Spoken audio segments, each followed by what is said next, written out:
Life in the 21st century. A world of constant change. Here, people were born. Here, people died.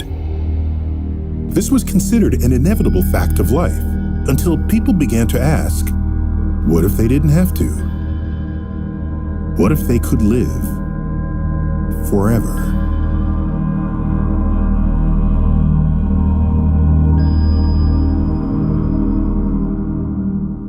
You live against the truth of the universe, you know.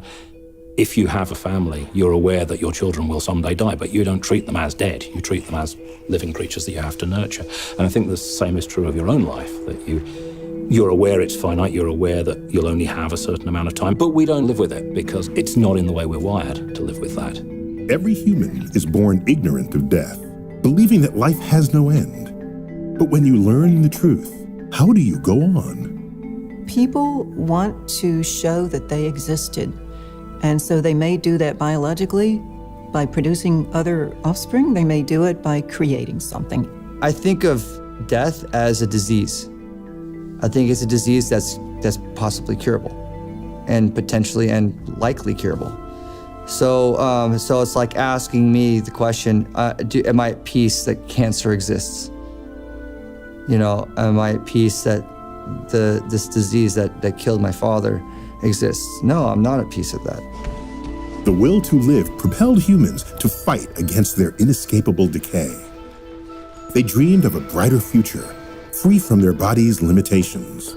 I have often wished there were like 14 clones of me because there's so many things I'd like to do. Like if someone could say, hey, we downloaded your mom's brain and you can talk to her for it, I would do that.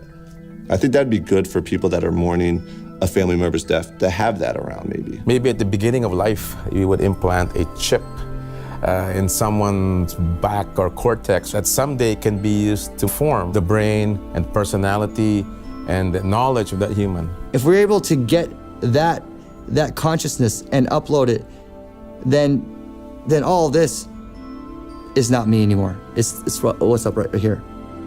While immortality remained a distant dream, science brought us closer. There was a time when there would have been nothing creepier than the notion of in vitro fertilization, and a test tube baby was considered an abomination. Things that are creepy or weird, whatever word we want to use, they change over time in society. We discovered new and ingenious ways to prolong life. But could the human species achieve the impossible? It's coming, there's no question about it, probably coming sooner than we think. There are colossal implications, obviously, at every level of society. It's going to change everything. But technology always does. That's not in itself anything new. And I think the key is not to be afraid of it.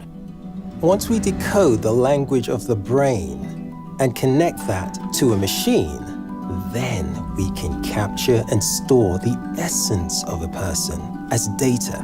We're looking at the end of our bodies as a permanent residence. Imagine someone who is at the peak of their physical prowess and then just stays that way. This future was closer than they realized. Scientists were already at the threshold of a new era in human evolution. What innovations are still to come? What dreams of immortality have yet to be fulfilled? What will become of the human species? Thanks to Psychosec, we'll be around to find out. Here's to the next 300 years.